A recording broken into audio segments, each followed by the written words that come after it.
Walt Disney has been quoted as saying, "When you believe in a thing, believe in it all the way, implicitly and unquestionable." I don't know about you, but that sounds a lot like being all in to me. Brigham Taylor has worked for the company Walt Disney created for 20 years. He has been involved with the production of some of Disney's biggest films in the last 2 decades, including Remember the Titans, Miracle, and Pirates of the Caribbean. Most recently, he produced several live-action retellings of classics like The Jungle Book, Christopher Robin, and Lady and the Tramp. This is All In, an LDS Living podcast where we ask the question, what does it really mean to be all in the gospel of Jesus Christ? I'm Morgan Jones, and I am so honored to have Brigham Taylor here with me today. Brigham, welcome. Thank you. It's good to be here. I appreciate Brigham is here for a family wedding and is giving of his time in the middle of that trip to be here with us. So thank you so, so much. You're welcome. Well, I am so excited to talk with you. I feel like, and I may be off base in this, but I feel like Latter-day Saints love Disney maybe more than any other group ever. It's a sound theory. I don't have any science to back it up, but a lot of anecdotal evidence, I think, that might bear that out. Yeah. I feel like people are going to be very excited to hear from you. So you are a producer for Disney. I would say most people, regardless of religion, would say that that is a dream job. Can you tell us kind of how you ended up in that position? Yeah, absolutely. I was always interested in film, and I was a student down at Brigham Young back in the early 90s, or finishing in the early 90s. And so I knew I wanted to pursue a career. I didn't know exactly what that would mean in the film industry, but I had some inklings of what I wanted to do. And the short version is I worked some freelance jobs that were still in the region here after I graduated, but knew I'd need to find a more full-time gig, and all the studios are out west. And so we took our 1-year-old daughter and my wife, and we just went and took a leap of faith. And I just was pounding the pavement looking for any entry-level job. I had one point of contact in Disney, and he was helpful in getting me an interview. And that led to a position as an assistant to an executive, which is administrative. You're covering phones, you're doing getting odd jobs, whatever it took. Yeah. But it put you, in this, proximal position to big studio filmmaking. I still didn't imagine I'd have a career there. I thought this would be a stopgap to get me to some other facet of filmmaking. But opportunities kept arising inside Disney, and I really liked it there. I was always a huge fan of the company. I was, like most kids, was deeply impacted by the movies growing up, various movies, and was also really impacted by the renaissance of Disney animation, which came later for me when I was in college, 89 and beyond. So it's exciting. It was exciting for me to be there, and it seemed like a good opportunity every time I was asked to do something more. And before I knew it, I was there for 20 years. And that's when the opportunity came. I worked my way up to an executive position, which you are responsible to find and develop material to make movies and to help oversee those. And that was really fun and amazing and very instructive. But I'd always imagined myself eventually on the producing side, which is more boots on the ground, day to day on a given project. And so that happened almost 6 years ago, where they allowed me to sort of create a new deal and create a small production company. And it's been really, really gratifying. So cool. So for those of us that will only imagine what it's like to work for Disney, what is like the best part of working for Disney? For me, specifically at Disney, filmmaking in general has been a thrill for me. Working at Disney specifically, there is a real embracing of a sense of optimism thematically in the kind of material you work on. And also the encouragement to sort of reach out and do stuff that, for lack of a better word, lean into the magic of a given concept or idea. And that's a lot of fun because, that's originally, I think, what brought me to films at a young age was the way that you can convey stories and themes through fun and sometimes escapist material. And that's something that, movies are uniquely suited to do. And so they do that. They lean into that, and that's fun. Yeah. So tell us about this new production arm that they allowed you to develop. What exactly do you do within that? So my production company, like any, basically is there to find ideas, to generate new ideas, to find creative collaborators like a screenwriter and directors, and bring those ideas to Disney. And sometimes that's taking their own existing IP, like titles that are ripe for remake or you think might be, or original ideas that you bring to them. So you need to be the one that generates that, creates some excitement around it, walk into an office of one of the executives and say, this is what we should do, this is why we should do it, and get them to say yes. And then if you do, you go into development, which can be a long period of time, and hopefully that will yield a green light where you go into production. And then you have the responsibility to oversee that whole show start to finish. So you have to wear a lot of different hats depending on the phase you're in. But that's what a production company is there to do. And they're over there, they had enough confidence in me, I guess, to underwrite my little company and keep me afloat there. And then in hopes that I would bring them stuff they'd want to make. Yeah. You mentioned that you grew up loving Disney and Disney movies. Yeah. Is there one in particular? I know, very shocking. Is there one in particular that inspired you when you were younger? There were a lot. But I, for the sake of conversation, I would cite Sword and Stone as one of the early animated movies. Which is one that you're working on now. Is that right? Yeah. Well, we have a script that we've developed that I think is a ton of fun and would be an interesting adaptation of that. Whether it gets to be made remains to be seen. Movie making is a mystery, and you need a lot of stars to align for things everyone to say yes at the right time.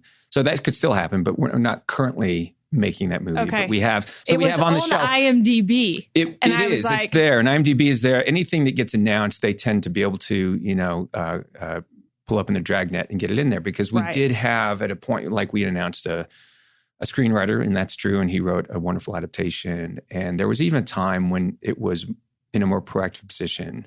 And so it got closer to sort of being announced. But nothing's formal until you actually are rolling. So that's still perspective. But as a film, the 1963 animated film, which I remember seeing projected on 16 millimeter in a church gym, it just transported me. And specifically as at the time, I don't know exactly how old I was. I would imagine I was around 8.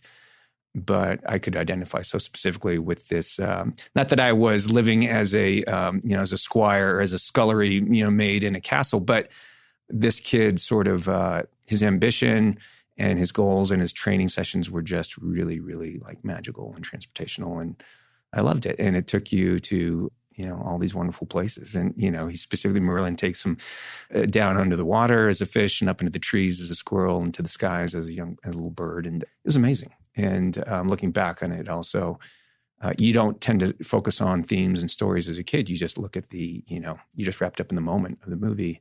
But looking back, it's pretty powerful too. Yeah. You mentioned that the stars kind of have to align when making a movie. And I watched a talk that you gave, and you talked about how so many things can go wrong when making a movie. Do you have any examples of when things have really gone wrong and when they've gone remarkably or unbelievably right? Yeah, I do. And when you ask about things going wrong, I think about the kind of two general categories. And one is the external issues. It's like a hurricane can come and sweep away an entire movie set, and that's happened. And it's a huge challenge, and you have to, the whole company has to respond and solve a big problem. And because movies want to work like efficiently and want to follow a schedule, and it's all tied into numbers and also delivering creative things on screen. So you get dealt, a blow like that, it's a big problem. You can have, as I did, a lead actor who goes down with an unexpected injury and you're pushing 5 weeks. So those are things that can present creative challenges and certainly budgetary and schedule challenges. But they are external, and you can sort of rally around that. And if you have the right people, and you can also, lean on your financier, in this case, a studio, to help you out. Or better yet, you actually have good insurance, which typically comes in and helps. The stuff that's harder to deal with, which is always something that's there and looming, are the challenges of collaboration. A movie is a huge collaboration amongst hundreds of creative folks. And chemistry sometimes is there, but sometimes it's not. Sometimes you realize only too late that you're not all making the same movie. And those challenges, to me, are ultimately the deepest and probably the hardest to overcome, and most often sort of yield a movie that's not necessarily what it could be. So sometimes, early in my career, I wasn't always in a position to do a lot about that. Now it's a big part of my job to try to do something about that. But those are for me, the biggest challenges, when you just can't see eye to eye. Yeah. When you're talking about that chemistry and trying to make sure that you are making the same movie, is that something that you interview for up front and try to get a feel for? Yeah, you really do. You have to vet for that. I mean, the process of getting a movie made starts with trying to find, typically you have to start with the script. So it's choosing the right writer. And sometimes you have people come in and rewrite to try to get you closer to the goal. And that goal is always one that's sort of stated, again, by several people. You have studio collaborators, you have an executive over there, or more than one, you have a producer. So you're trying to get a small team of people to agree on what it is you're trying to do. And so that's the earliest form of it. But then most importantly, when you have something that's going to move forward is the hiring of a director. And so again, as a producer, you have to be deeply involved in that conversation. And it is like an interview. I mean, sometimes the director is attached early. Typically, you're hiring that person a little bit deeper into the process. And so you have to use your best to feel that out and to see. And of course, you sit and talk about it. You have the material, you're talking about it, and you're trying to vet whether you are talking about the same thing. And so you do the best you can. It doesn't always mean that it'll turn out that way because there's so much that you can't determine. But hopefully, the longer you live and the more experience you accrue, you get better at it. Yeah. Would you say, Brigham, that is the key to a great movie, or what makes a great film? There's no one thing. There's so many things. I mean, a great movie does rely on, yes, wonderful artists, but primarily a talented director who knows what they're doing and has a real vision for the material and the talent to see it through and to push a lot of great people to get it there, his cast and all the key crew. So it takes that, but it also, at inception, the idea needs to be meaningful or worthy. And that's our job, but you don't always get that right. And so I think you need to start with something that feels or winds up being, thematically significant. And so it takes all those things to align and everyone executing and all the way into the stuff that you absolutely can't control. Because I think some of the aspects that make a movie great, whatever your definition of great movie is, it has to do things that are out of your control, like what's happening in the world, what's happening in the consciousness of your potential audience, what's happening, with the current events and how that lines up. And that can have a lot to say about whether a movie gets recognized or not. So it's tricky. It's tricky to do that. And of course, it's subjective, what you find great. But, right. But it does, at minimum, requires really talented people doing their best work and working harmoniously, because you can chart any career of anyone that you admire and they still have misfires because it's hard. It's a lot of things can go wrong, and your gut instinct, even if you have a really good one, doesn't always lead you in the right direction. It's a challenge. Yeah. You mentioned that whether or not a film is good is subjective. Obviously, that's true. I would say that you've been involved with some of my favorite movies ever. Remember the Titans? Yeah. Love it. Yeah. I also love $1 Million Arm, which you were involved with making. I've noticed as I was looking through your film credits, a couple things. One, many of your films have involved one of two things, sports and animals. Are those two things that you really love? Yeah, I think it's safe to say, I think on the one hand, sports stories, especially the ones I've been lucky enough to work on, I'd categorize them all as inspirational, stories that about people overcoming, tremendous odds. And that's something that aligns with, I think, the identity of Disney. It's about, it's a different way of a kind of achieving a dream. And I love sports in general. And so that was never hard for me to warm up to that kind of material. And I was lucky to work on a few of those. Animals comes as a result of, I think, more so, who doesn't love animals? And we have 2 wonderful dogs at home. But I think that's more a function of, there's this wonderful magical metaphor that you can get to, with something that is as high concept as a talking animal. And it allows this sort of fantastical to unfold, which is something movies can do and be a unique delivery system for a given idea or piece of entertainment. So to have a talking animal, whether it's something like Jungle Book or Lady and the Tramp or even stuffed animals like in Christopher Robin, I think that device, which goes back to, fairy tales, it's an interesting and fun metaphor to use. And Disney, I think, as a company and Disney as a producer, he latched on that very early on. And so I'm sort of carrying on in that tradition. More so than me just saying, I must make talking animal movies. It's just, I think, a fun delivery system, to tell a fun story. Absolutely. And I don't know if now's the best time to bring up that I actually don't super love animals, but I love Jungle Book. Yeah. I thought that it was so poignant, and I agree. It created such an interesting delivery of human emotions that we feel in the form of those animals. In several cases, Brigham, you have captured characters that many of us already knew and loved, like the characters in Lady and the Tramp, Christopher Robin, Mowgli. You were also involved with the making of the Santa Claus 2, which I think is arguably the best Santa Claus movie. Yeah, it has its faction out there. Yeah. But I wondered, what is the key to accurately capturing characters that people already love? Yeah. I mean, I don't have necessarily a one-size-fits-all. I do think you have to be loyal to what the root of that character is. I mean, if you want to present something, those characters already have some value to an audience, by virtue of the pre-existing material, whether it's a book or a legend or what have you. And so I think you have to find what's interesting and unique about that and try to live up to it. But ultimately, you also have to put a wrinkle in there to make an interesting story out of that new character. And so Santa Claus was unique, of course, because I was able to jump into something that had already been established, which is about, an ordinary guy who gets, sucked into a bizarre situation of becoming Santa Claus. And so that was the sort of foundation of that. But still, you had to lean into some of the things you expect. But that was really fun. Christopher Robin, on the other hand, was sort of established by Milne. And so we looked very closely at what we thought he was and what he represented. And then we wanted to try to challenge the idea of, could he hold on to that? I mean, of course, we all grow and change. And so that's what that movie is about, is what happens to you. And, and sort of examining what's the value of the things that I prized as a kid, these relationships that he sort of had with these special friends. Is that relevant to me now as a grown man and a father?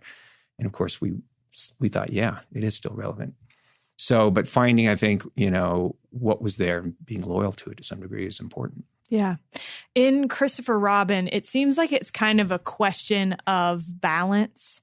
You have this man trying to balance like his career and his family. Is that something that you've had to grapple with yourself? No, not at all. I'm kidding. Yes, I was like, okay. Yeah. Tell us your secret. You took me face value there. I absolutely, it's a huge challenge. I don't think anyone escapes that challenge in terms of balancing your work life and your personal life. And if you happen to have children, it's all the more complicated. So yeah, I've struggled with that my whole career. And it takes understanding within a partnership like a marriage. And I've been very lucky to have an incredibly understanding partner in Michelle. And because there's times when you have almost no control over what your professional life is. And if you want to succeed and keep providing for your family, you need to sometimes put in these very long hours and very, strenuous sorts of schedules. And so I went through all of that, and there was no easy way around it. I think we were just lucky to be able to have a strong enough, situation where we could get through it. Now it's a little different. There's times where there's seasons of drought, which is where you're in production and you're really under the gun and you have very little time outside of that. And there's times when you're in between productions where you have a lot more time. So there's a little more flexibility depending on the situation, but it is an eternal struggle for me, and I imagine for most people. The other thing that I noticed as I was looking through your film credits is that you've worked on a lot of very clean films. Is that, obviously Disney, that's kind of their jam, but is that deliberate on your part? And what does it mean to you to be able to create films that people can feel comfortable with sitting and watching with their whole family?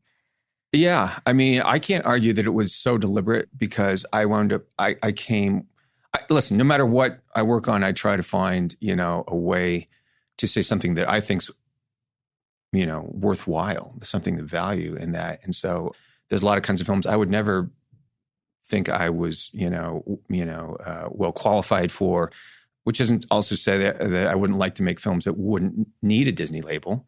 I've worked on a few. In fact, Disney used to have their sort of non-family brands of Touchstone and Hollywood Pictures, and I've worked on a few of those too.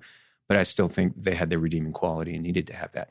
But it wound up being, I think, a really nice coincidence that I landed at Disney and was able to work there. And looking back on it now, I think one of the reasons I was kept around and was able to succeed to whatever degree was that I really leaned into it and I loved it, and I never had to feel like I was stooping to make a family film, because I love family films and I was raising a family and I felt like a kinship and responsibility there. So I think that to whatever degree I was able to succeed at Disney was because I valued, quote, family movies. So, and I still love that now. I've never really grown tired of that. Whether or not I move past those or not, we'll see. Time will tell. But it's been convenient because it hasn't forced me into any sort of fundamentally difficult situation where I had to say, is this work? Because you do have to worry about whatever it is you put out into the world, and it's a popular medium. The whole goal is to get a big audience and hopefully impact the audience in some way. And you never want to impact them in a way that would be in any fashion destructive or negative. And sometimes I don't think that means, erasing negative elements in film. Film has to have that. It's only in opposition, only in conflict, I think, does a film ever become interesting. So you got to represent that. You got to represent fear. You got to represent flaws. You got to represent all kinds of things.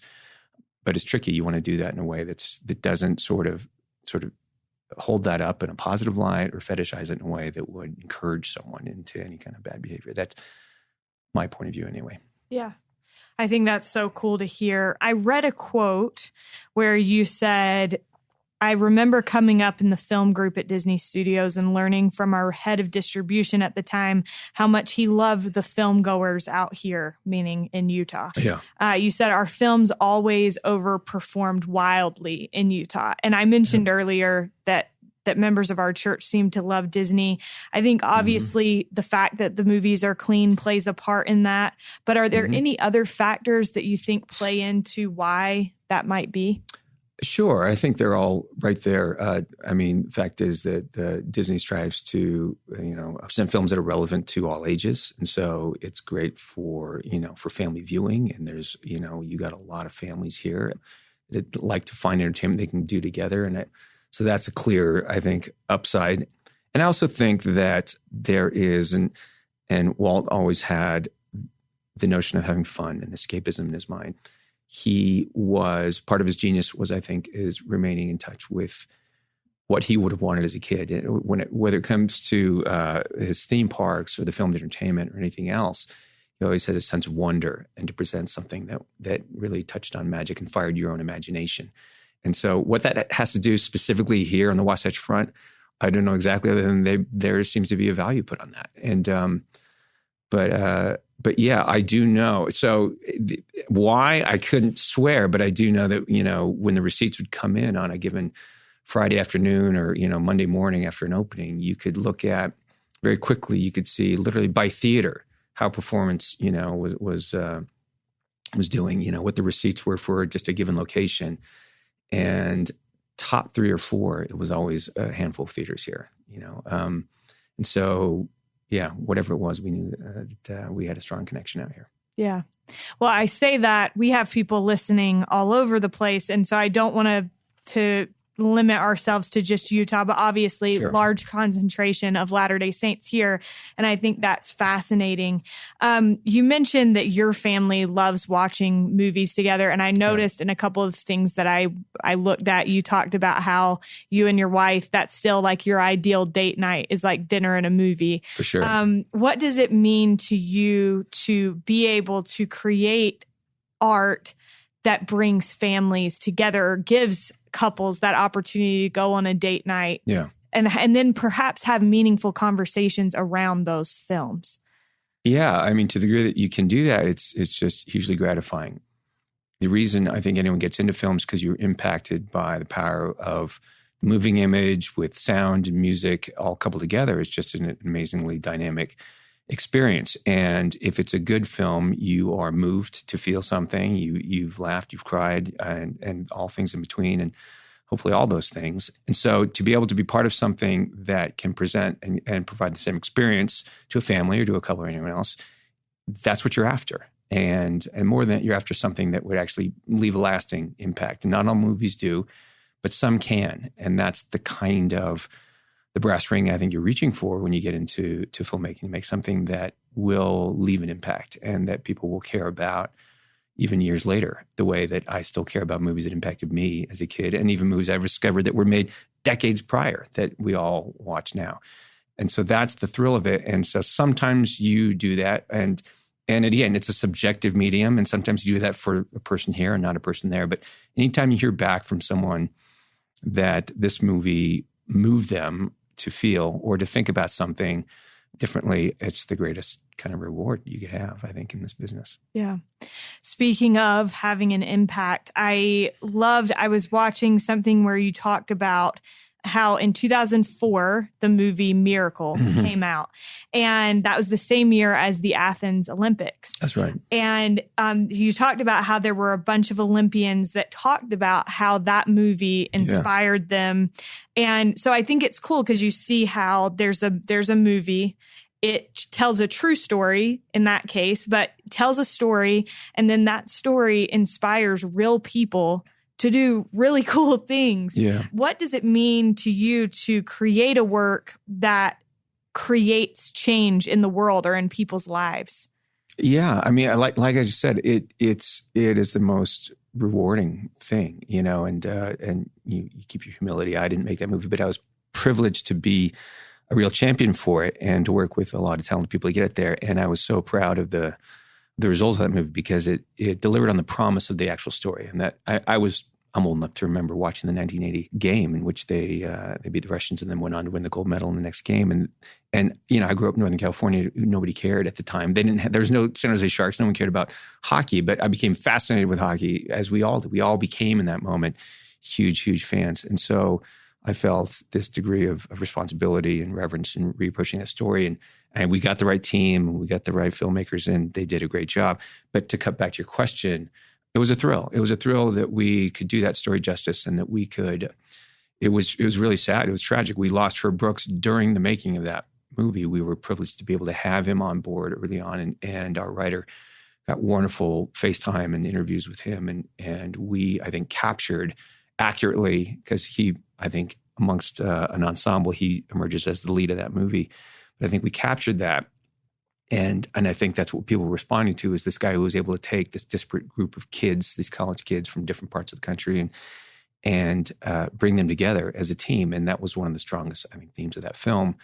And then for me, it did also, deliver the most personally rewarding experience of my life as a sports fan. And from the Bay Area, I was in 2010 living at a time when our baseball team, the Giants, were heading to the postseason. We're making a run for the first time in a while. They'd been in the World Series in '89, and then in 2002 lost. But now we're coming back in 2010, and we're at, I won't bore you here, hopefully not, in a pivotal moment in a very pivotal game, which really was going to turn the tide against the prohibitive favorites, the Philadelphia Phillies. And I'm there with my father and a couple of my brothers in this really sort of meaningful moment in the stands. We're between the top and the bottom of the ninth in a tie game. And whoever was in the booth at AT&T Stadium decided to play this clip on the big Jumbotron in the stadium. And the clip was Kurt Russell in his locker room speech as Herb Brooks, talking about, and obvious parallels here, that the Phillies were the favorites. They were like the Russian team. I'm not comparing Philly fans to Soviets. I'm just saying they were the juggernaut. Yeah. And we were the scrappy upstarts. And so this speech it was amazing how on point it was and how it pumped up this crowd of 42,000 people that just started to rise in their seats and cheer. This moment in a film that I had been involved with. And that alone was kind of surreal and really fun. And then to cut to the bottom of the ninth, we won in a walk-off after a sacrifice fly and won the game and went on that year to win the World Series. So it was a storybook moment, and it was infused with this thing that we had created. And I was like, that was fun. Yeah. It created a moment for you. Yeah. I want to believe that it literally put a charge into the Giants going in the half inning and delivered that win for us. And you can believe that or not, but I choose to believe that. I love it. I love it so much. When you're looking for, so I love storytelling, and when you're looking for a true story to portray on camera, what do you look for in a story that could translate from, something you've read to being on screen? Yeah. I mean, generally, I think you're looking for something that rises above the mundane. There's a lot of interesting, nice stories. You want to find something that you feel like maybe I haven't seen it, that story, or maybe told in that way or in that context or in that environment. Presumably, it's something that inspires, right? That usually a great true story is about someone who's achieved something really notable and has done it in notable fashion. And so you can see, and in visual fashion, how this might look as a film and how you might be able to render it on screen. But more than anything, you're just looking for something that grips you, right? And you feel like, wow, that moves me. And I think that the retelling of that on screen could move a lot more people. But all these other factors do come into play because, any movie that gets made at any level takes a lot of buy-in. And so you're going to have to talk to a lot of people who are going to listen to this story and have to find a reason why it feels unique and different and special, because you have to try to convince a lot of people to come see it. Whether it's on screen now or whether it's even streaming on a service, it still has to cut through somehow. And that idea is all important. And then it's also important in terms of how it's, the execution of the film and how it's cast and all those other elements. But it has to rise above. And it's hard. It's always hard. Yeah. Brigham, how does your faith, I think it's funny, I should say this first, your name is like a very Latter-day Saint name. Yeah, do you get that a lot? Yeah, I do, amongst those who get it. Yeah. I Googled your name, Uh-huh. and it kept coming up with references to Brigham Young and John Taylor. So that'll happen. Yeah. But related don't worry, to your one, IMDb myself, is the top hit. So you don't need to worry about SEO or anything. Finally. But how has your faith influenced your work and what you do? Obviously, a job like this is very much a part of you, but I imagine your faith also a big part of your life. How do those two things mix? For me, it has a huge impact on the kinds of themes that I find valuable in terms of talking about what kind of characters and stories you want to go out and produce. And so I don't think I've been lucky to think only work on projects that I can really espouse. I think personally that value the way we treat each other, the value the way and the consequences of how we behave. And so that's meaningful, and that's sort of at the core of a lot of that. And I think that it's also impacted me in ways that I recognize, maybe in other ways I don't, how I try to conduct my own professional life. And at this point, a big part of my job, especially when we're prepping or in production, is how you work with people. And I feel like I was given a foundation in terms of how to try to work constructively together. I've been in a lot of positions where you have to do that. You have to go into a situation with open ears and open eyes and an open heart, and with empathy towards everyone's situation, but also try to inspire those people to do their best through positive reinforcement. I've seen how it works either way, and I do believe that if you try to operate out of love and understanding, that you're going to get the best result. And it's not always easy, but that's been reinforced for me now over time, and I've seen the value of treating people that way. Yeah.